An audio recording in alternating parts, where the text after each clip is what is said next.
So just going through everything that we needed, like how much money are we actually going to need? We went to an NEDC and a few other places. We met with Community Futures, and it was just amazing, the amount, to me anyway, of the amount of details that we had to plan ahead of time before we could even get any financial help. We're going to need to print brochures, and we're going to need to get some pictures to put on our brochures. You've never been in business, but you got to start with some pictures. And we're going to need insurance, and we had to identify our needs, and then call up everyone we could think of that supplied those things and find out what it was going to cost us, and then put it on paper in a well organized and kind of good looking format to say to NEDC, hey, would you like to help us start this business? It's our idea. So that was a lot of work, and that's the kind of work that at the time no one's paying you to do. So it was like, well, okay, we'll hope this works. Okay, I'll just preface the business planning with taking a look at my screens. We have moved into my mother's house that I decorated, designed.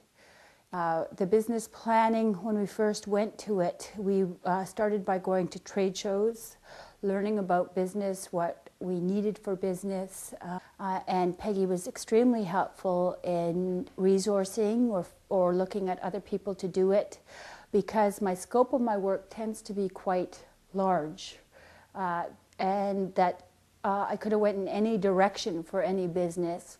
It was really good that I had a larger company, Deloitte & Touche, that would actually be able to hone everything that I was talking about and all my excitement and how many different directions I could go into a solidified, very focused plan. They also researched tax issues for us and gave us a lot of documentation. So before doing your business plan, you also have to realize that you have to do the research too, and you're going to have to learn a lot.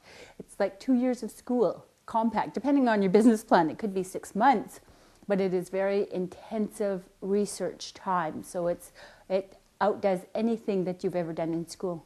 Both took courses in business planning before we met. First of all, it's important if you're going to get any funding, which with most businesses, unless it's a really easy, cheap startup, you need to get some startup capital, and not many institutions are going to lend you money when you don't even have something on paper as to what you want to do. It's also a really good idea to make a business plan, because when you're starting the business, it's really easy to get caught up in the rolling ball and forget kind of where you aimed it in the beginning. It's a good idea to make a plan, and then if the plan works, then you should follow it. When we first envisioned it, we were thinking of doing overnight kayaking trips and taking people and getting our own food on the way, and fishing and picking berries. And we actually went out in November just to give it a shot, the two of us, with no food, and see how it would go. And we found some stuff. We found seaweed, cinnamon berries, stone crappie, caught a little codfish, and we ate it.